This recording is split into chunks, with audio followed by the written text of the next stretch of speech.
Entonces, ahí estamos. Seguimos. Bueno, voy a hablar sobre la religión. Los mayas compartían rasgos con Mesoamérica, Teotihuacán y Olmeca. Rendían culto a los muertos y la mitología era ayudar bajo la tierra en el que viven espíritus y seres terroríficos y reunirse con los antepasados. Lo hacía en un lugar sagrado llamado cenote. Era un pozo o cueva. Allí realizaban sacrificios y rituales. Para los mayas era un lugar muy sagrado. Los dioses mayas tenían características comunes con los dioses mexicas y toltecas. Hacían rituales con exigencias constantes de mutilaciones, separación o corte de un miembro del cuerpo de un ser vivo. Produce violentos derramamientos y ofrenda de sangre, que eran sacrificios humanos.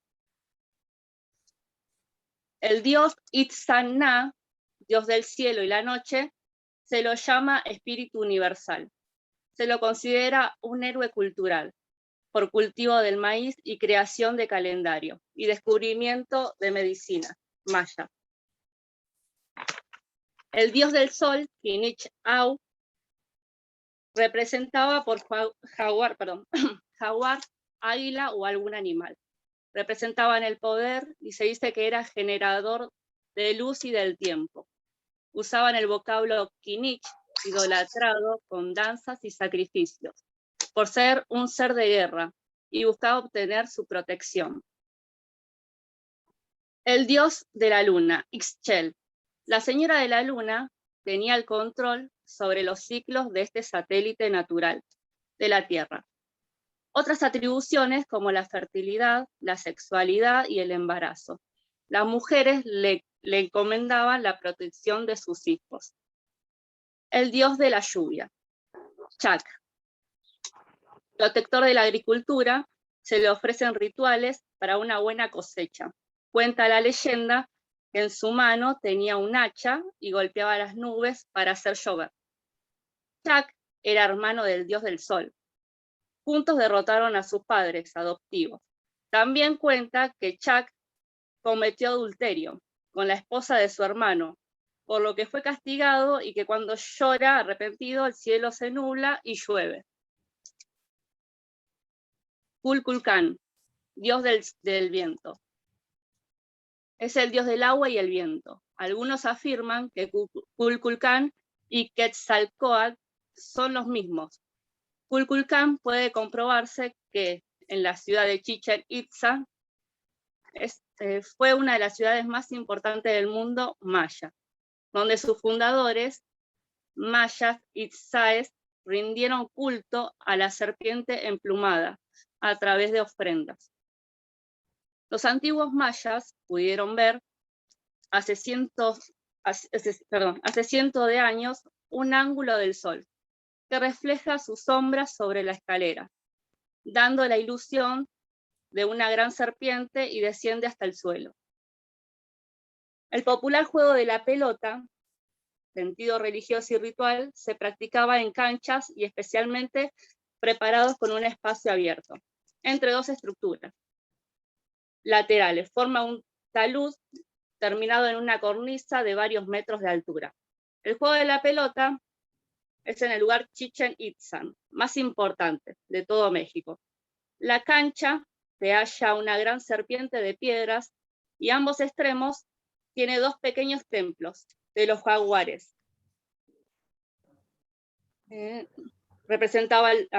La pelota representaba el sol y los aros por donde debía pasar el cielo.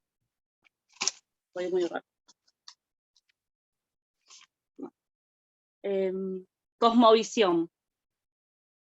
El pueblo maya se basaba en una estructura de pirámides. Parte superior tenía 3 escalones y representaba el cielo. El inferior tenía 9 escalones y representaba el inframundo. Los 4 rumbos del universo simbolizaba el árbol ceibas. El árbol sostiene el universo. La creencia se basaba que las ramas eran el cielo el tronco donde vivimos y la raíz en el inframundo. Las creencias y los conocimientos que tenían los mayas con los dioses, que era el sol, la luna, el cielo, el viento y la lluvia, le dieron conocimientos con escritura por medio de dibujos. Sistema de números, 2 calendarios, uno para las ceremonias religiosas y la segunda para la vida cotidiana. Construyeron palacios, templos, mercados y astronómicos en piedra. Ahora voy a hablar un poco de cultura, que se basa en la escritura en forma de cuadraditos, que son glifos, signos grabados o pintados para designar los días y años. Jeroglifica una escritura sagrada observada en templos. Se tallaba en maderas o piedras. Popol Vuh es la creación del pueblo maya, establecido en lo que hoy es Guatemala. Popol define estrategias, Vuh libro. Chilibalan escribía en piedras, huesos, etc. Su religión era politeísta. Creencias a más de 200 dioses adoraban la naturaleza. Y dioses principales y secundarios relacionados a la agricultura. Los mayas se basaban en la agricultura de la explotación de milpas. Era una necesidad periódica, cambio de localización de los pueblos mayas. El tiempo debía ser cíclico, origen del universo, significaba una nueva creación. Cosmo, un espacio cuadrado, 4 dioses llamados Bacabes, sostenían el cielo para impedir que cayera sobre la tierra y aplastara los puntos cardinales. Ahora, el fatalismo era la manera de pensar en los acontecimientos. No se pueden evitar estar sujeto a una fuerza superior en el mundo, regido por los astros, y deformaban cráneos. Al nacer el niño, la madre maya recostaba a su niño a una compresora, atando firmemente la cabeza, abdomen y pierna, iniciando el proceso de la deformación craneana. Poner en práctica primero días de nacido. Significaba para los mayas antiguos del pueblo que existía creencia, razón y conciencia y se encontraba en la cabeza. Por eso hacían la deformación craneana a los niños y preparaban a la criatura a sociedades y lugares que ocuparía dentro del cosmos. Los hombres verdaderos, cada uno de 20 estados, dependían de Alanch y Unik. Era máxima autoridad política, se organizaba de dictar leyes, administrar justicia y organizaba el comercio. Hijos, padre y madre. Nobleza maya, hereditario, llamado al Mejenó, significa descendiente de una persona, importante. Alonch y Unik elegía gobernadores y que cumplan las funciones civiles, militares y religiosas, y vigilar al pueblo, que cumpliera con las capacidades y conocimientos de los sacerdotes, para cuidarlos.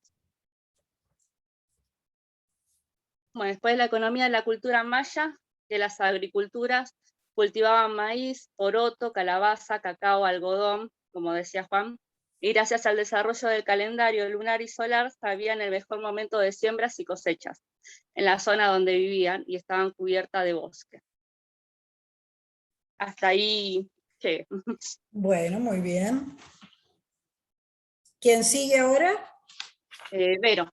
Vero, adelante. Acá volvemos. Bueno, vamos a retomar un poquito lo que estuvo hablando Vale, y vamos a adentrarnos un poquito más en lo que tiene que ver con la escritura. Bueno, vamos a hablar primero, como ya les dijo Vale, la cultura maya era politeísta. Entonces tenían, según sus creencias, dioses que eran los que los guiaban. Había un dios que se llamaba Itzamang, que consideraban que era un dios creador. Ellos le atribuían a este dios la creación en general. Nosotros buscando dentro de lo que es las revistas digitales, dentro de lo que tiene que ver con la Universidad UNAM, que es la Universidad Mexicana, encontramos un estudio o un informe donde hablan los epigrafistas. Para aquellos que no saben, los epigrafistas son los que leen, traducen y tratan de interpretar todo este material de soporte que tienen las culturas. como dijo Vale, nos estamos refiriendo a huesos, piedras, madera, en algunos casos cerámica, metales y demás. Pero en el caso de los mayas vamos a hablar lo que leímos en este informe, y habla de que su escritura era pictográfica y jeroglífica, ¿sí? Vamos a ver por qué jeroglífica. Jeroglífica es porque empleaba signos que representaban seres u objetos de la realidad. También todo esto tenía un valor ideográfico y tenían una representación de medios de los símbolos que para ellos representaban dentro de su lenguaje. A partir del siglo XXI se comienza a tratar de descifrar este tipo de escritura bastante compleja. Yo cuando empezamos le mostré esta imagen y Carlos decía que eran como dibujos, que es parte de lo que tiene que ver con su tipo de escritura, ¿sí? Entonces, a partir del siglo XX se comienza a tratar de descifrar o de poder interpretar qué era lo que ellos querían decir. Sabemos que se lee de izquierda a derecha y que por columnas dobles, de arriba hacia abajo. Esa es la manera de leerlos. Siempre nos van marcando las fechas, ¿sí? Y tienen un orden, acorde a esas fechas, tienen un orden dentro de lo que es la lectura. Estas escrituras estaban pintadas, grabadas, o estaban en estelas. ¿Qué son las estelas? Las estelas son pequeños monolitos que tenían distintos tipos de tamaño. Esto también hacía que los glifos, que son los diferentes símbolos o las diferentes imágenes, tuviesen también el tema de una combinación entre ellos, teniendo más de una posible definición o de una posible interpretación, y siendo de distintos tamaños también. Pero lo bueno es que se encontraron, dentro de las cosas que han dejado los mayas, es no solamente los libros sagrados, sino algo que se conoce como códice. Los códices son libros que escribieron los mayas, y actualmente hay 4. Uno de los códices es el Código de Dresde, el Código de París, el Código de Madrid y el Código Glelior o Código de Maya. Ahora, este lo vamos a dejar para el final porque tiene una significación particular. ¿Por qué tendrán estos nombres? Porque si uno lo piensa, no tienen relación los nombres con la zona en las que estaban situados, pero tienen estos nombres porque es acorde a las ciudades donde están. Cuando hablamos de los códices tenemos que saber que no utilizaban papel, claramente, sino que generaban un papel vegetal que se llamaba amate. Este papel vegetal que se llamaba amate lo hacían a partir de la corteza de los árboles, pero no de cualquier árbol. Se utilizaban las higueras silvestres, los jorotes y las morenas. El papel vegetal no fue creación de los mayas, sino que viene de un pueblo llamado otomíes, ¿sí? Estaba centrado en México.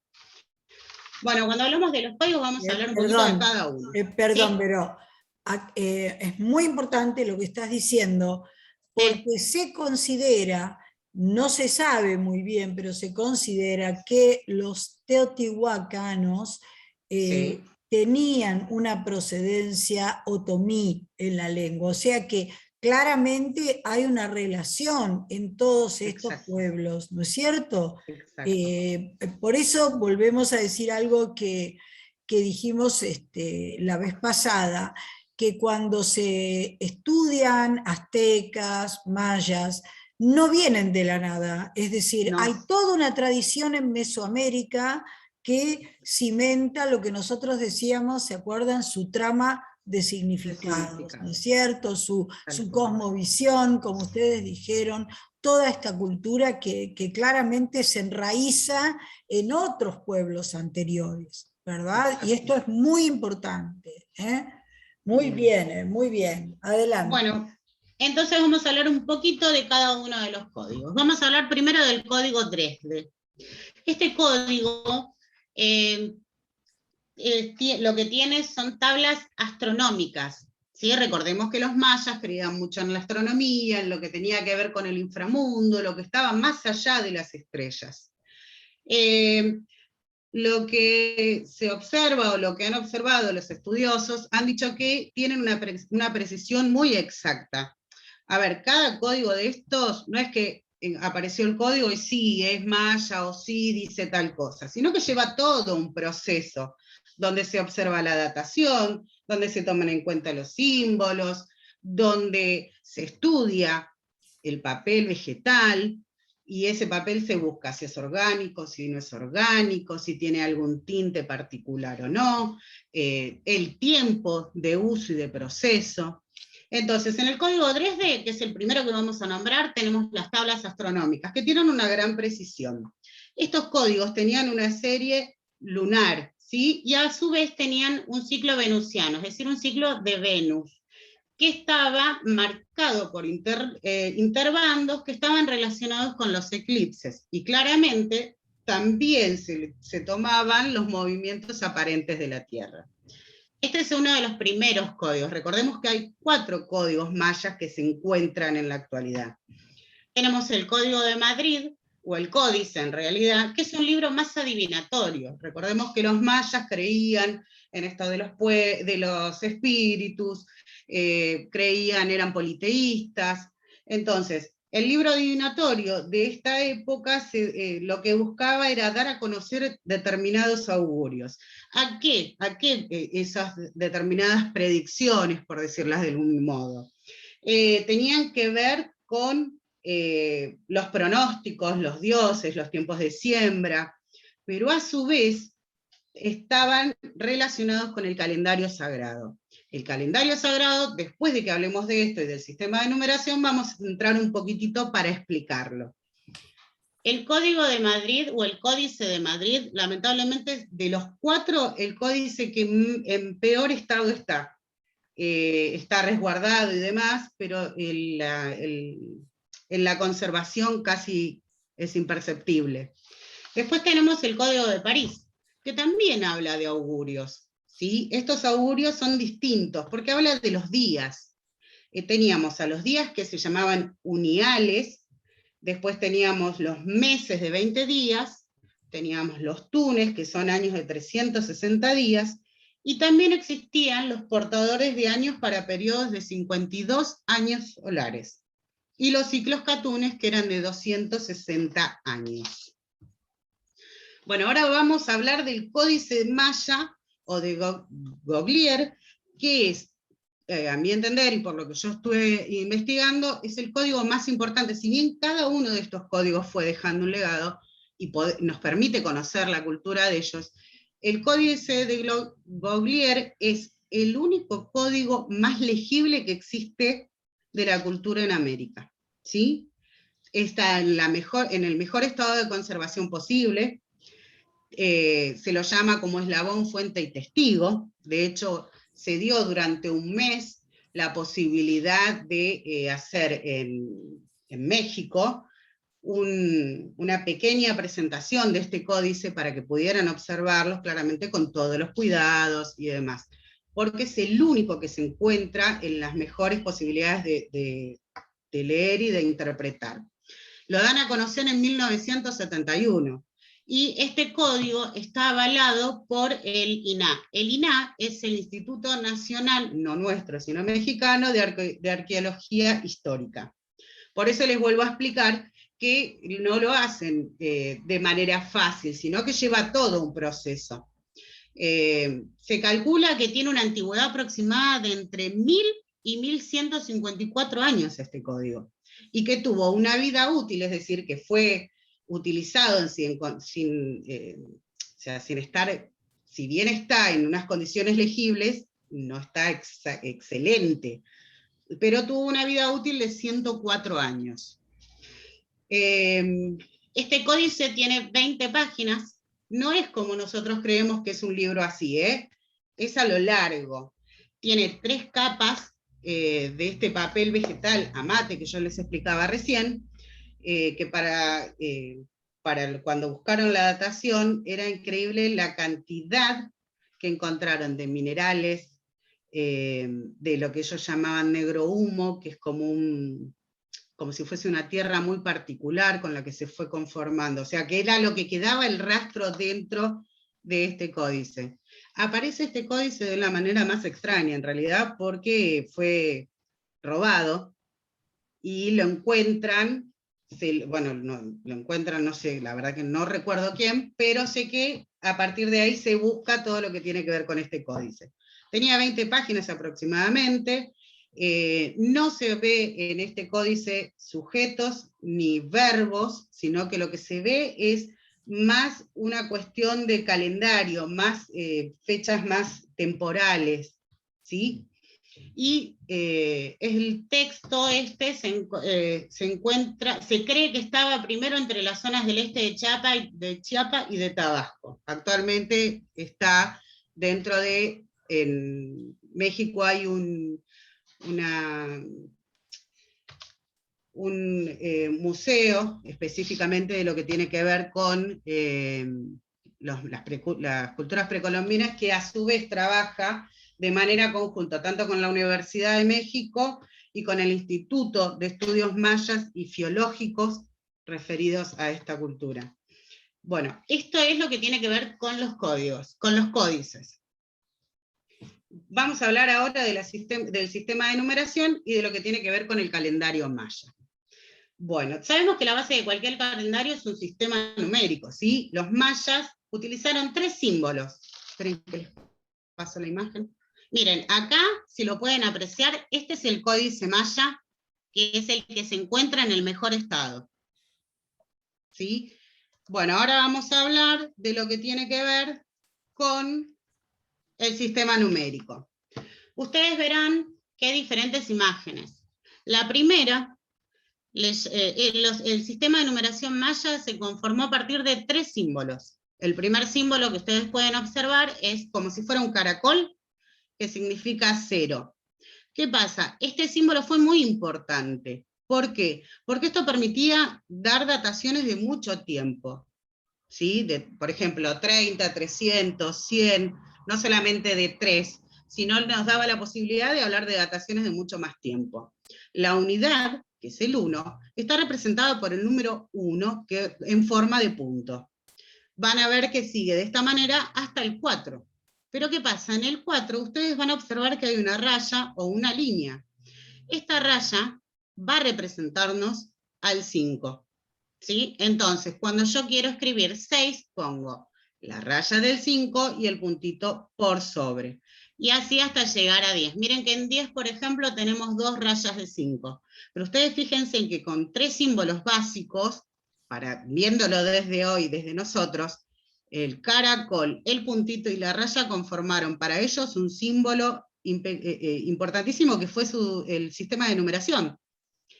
El sistema de numeración estaba acompañado por los ciclos de los dioses, ¿sí? Los dioses de los ciclos.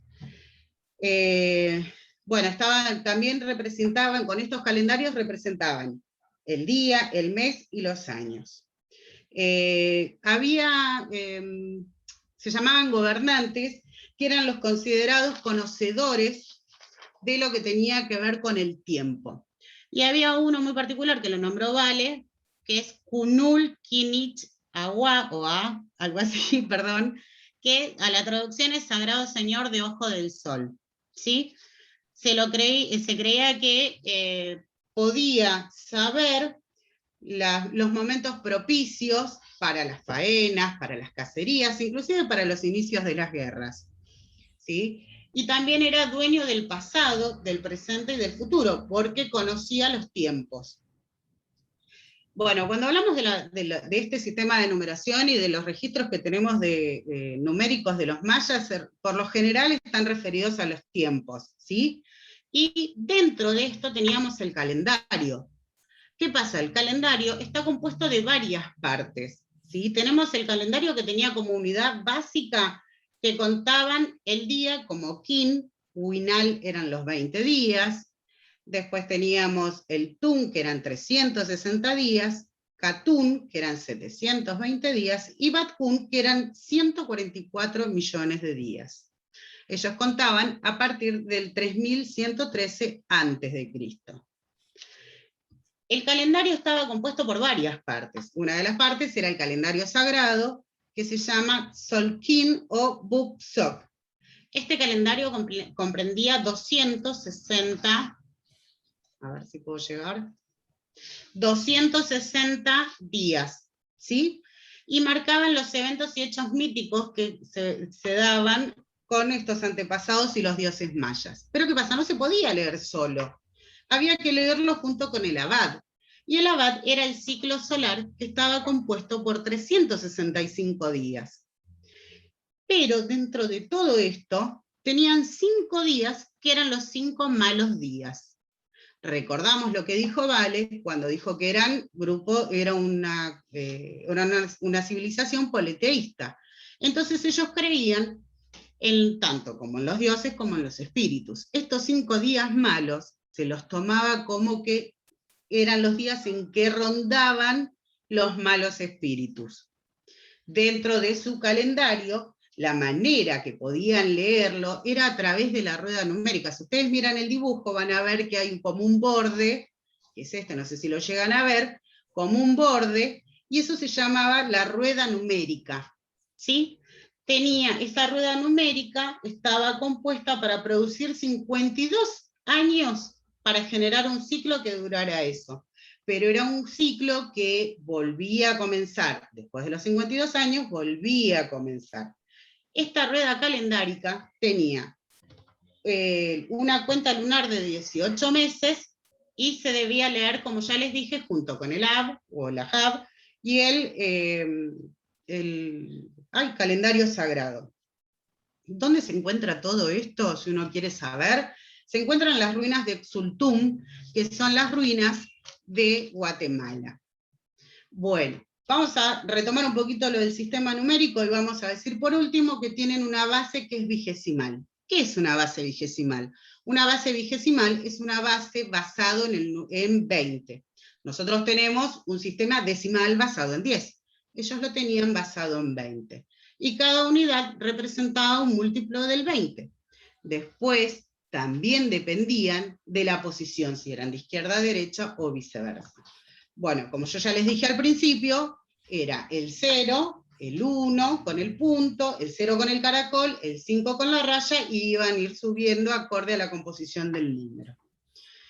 Ahora yo le voy a dar paso a Meli para que ella pueda hablar un poquito de lo que tiene que ver con el arte.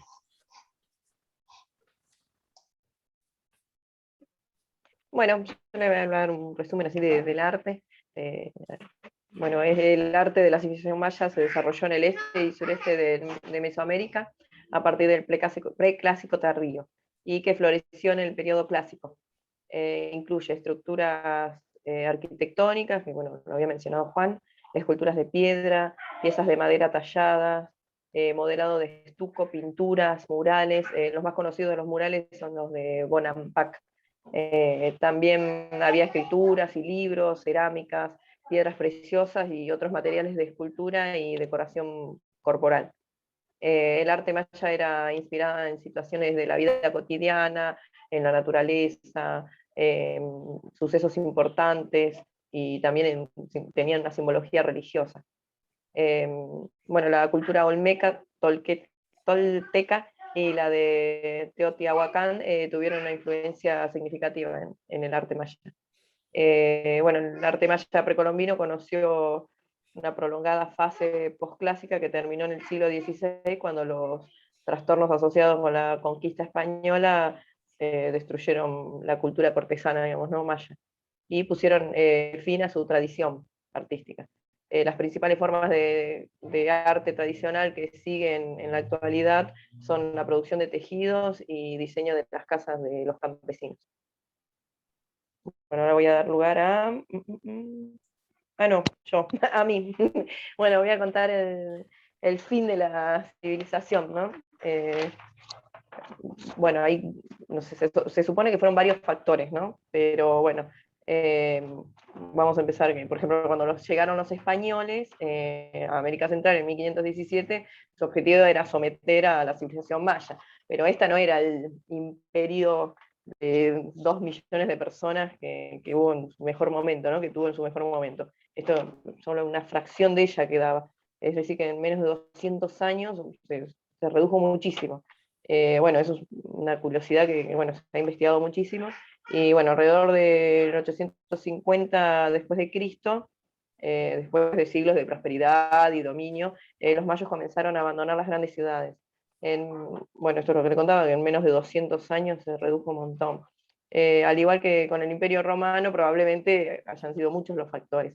Pero bueno, se supone, que es digamos, lo que más concuerdan todos los especialistas, que la naturaleza llevó a creer que o sea, perdón, que un factor natural llevó a derribar en una ciudad tras otra, ¿no?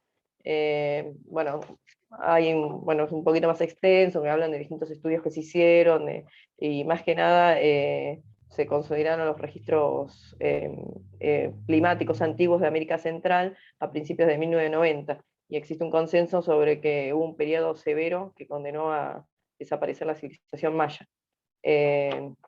Bueno, en la época clásica, aproximadamente el 800-250 después de Cristo, las ciudades prosperaron y las cosechas eran buenas, ¿no? Hasta ahí estaba todo bien. Y los registros del clima, que en su mayoría provienen de análisis de formaciones de cuevas, ¿no? Muestran que durante ese tiempo el área maya había recibido precipitaciones relativamente altas, o sea, muchísima agua, mucha lluvia. Pero también indican que alrededor del 820 después de Cristo la región fue devastada por 95 años de sequía. Algunas de las cuales fueron prolongadas durante décadas, pero 95 años de sequía tuvieron. Bueno, después, bueno, primero se creía que solo el sur había sido afectado, bueno, después se descubrió que no, que en el norte también había no solo una, sino dos épocas de sequía tuvieron.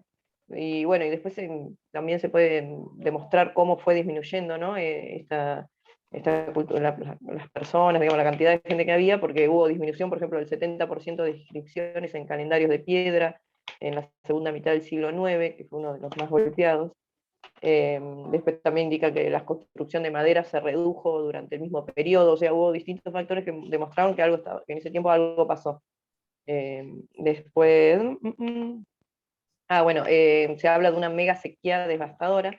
Después de una breve recuperación que tuvieron en el siglo X, bueno, en el IX lo habían pasado mal, en el siglo X tuvieron una mejora que curiosamente coincidió con el aumento de las precipitaciones, o sea, hubo un poco de lluvia. Los investigadores notaron otra caída en la construcción de numerosos sitios en todo el territorio del norte maya. Las tallas en piedras y otras actividades constructivas parecen haber disminuido en casi la mitad entre el 1000 y 1075 después de Cristo. O sea que cuando no se construía y todo eso representaba que había pasado algo en la civilización. Al igual que 200 años antes, los investigadores descubrieron que esta disminución del siglo XI también se produjo en un contexto de grave sequía. Las del siglo IX sin duda habían sido graves, pero la del siglo XI trajo la peor sequía de la región, que no se había visto en 2000 años. Bueno, ellos lo llaman mega sequía, ¿no? Y bueno, los registros climáticos muestran que la precipitación disminuyó drásticamente durante la mayor parte del siglo, en el periodo entre 1020 y 1100 después de Cristo, y esto encaja perfectamente con las fechas del colapso de los mayas del norte. Y si el primer periodo de sequía había acabado con las mayas en el sur, el segundo puede haber provocado su desaparición en el norte. Bueno, y también se considera que pudo haber otros factores, ¿no?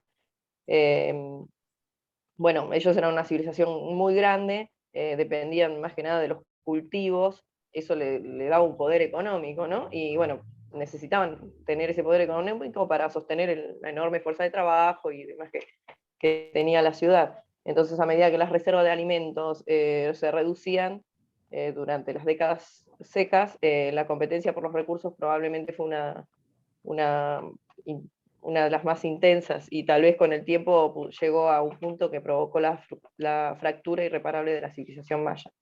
Por otro lado, para cultivar alimentos suficientes para sus habitantes, los mayas cavaron enormes sistemas de canales, a veces de cientos de kilómetros de ancho, ¿no? Y lo que permitió drenar y elevar los humedales infértiles, creando nuevas tierras cultivables. Los arqueólogos lo llaman jardines flotantes. Y bueno, los mayas también despejaron enormes extensiones de bosques, tanto para la agricultura como para dar cabida a sus ciudades. Y bueno, esto también pudo haber afectado, porque no solo con las sequías, sino con la deforestación que que hicieron por hacer esto, bueno, eso también pudo haber afectado, digamos, los cultivos y su vida en general. Y bueno, lo que sí sabemos con certeza es que alrededor de 1050 después de Cristo, los mayas abandonaron las regiones del interior, donde habían prosperado sus antepasados, ¿no? Y se dirigieron hacia la costa del Caribe, o a otras fuentes de agua, tales como los lagos o sumideros. Eso es lo que puedo decir del fin de la civilización. Muy bien, muy bien. Bueno, ¿tienen algún... Bueno, profe, sí. Ahí está. Para terminar, queríamos compartirles la leyenda del colibrí. Esta leyenda cuenta un poco que dice que los dioses se habían quedado sin barro y sin maíz, y ya habían creado todo, animales, plantas, bueno, claramente el agua, el sol, y hay una leyenda que dice que como se quedaron sin barro y sin maíz, utilizaron piedras preciosas, como en este caso el jade, y le dieron forma de pájaro. Cuando le dan una forma de pájaro, ¿se acuerdan que yo se las mostré cuando empezábamos? Cuando se les da forma de pájaro, ¿sí? Le dan forma de flecha. Cuando le dan la forma de flecha, la soplan con tanta fuerza que toma la forma de un pájaro y vuela. Le dan vida. A partir de ahí se cree que el colibrí lo utilizaban ellos para que puedan la gente entregar sus pensamientos y sus deseos a los otros. Así que nos pareció un poco pintoresco, un poco linda, y queríamos compartírsela. Es cortita, dura poquito y nada, pero queríamos compartírselas a todos. Tenemos tiempo, ¿no? Sí. Sí, yo creo que sí. Bueno, menos de un minuto, dice, profe, perdón, ¿Menos Vero. de un minuto? Sí, dice menos de un minuto. Bueno, léela rapidito, dale. Bueno, es eso, pero está el teatrito de sombras, pero bueno, dura 3 minutos, no vamos a llegar. 3 minutos. Sí. Bueno, nada, para ellos, por eso para el pueblo maya, el colibrí servía para enviar buenos deseos y pensamientos a quienes ellos consideraban necesarios. Y le llamaban Sugnun Umum. Así que bueno, nada, después si quieren se los compartimos por vamos a hacer una cosa, nos volvemos a conectar y lo compartimos. Bárbaro, profe. Listo. Bueno.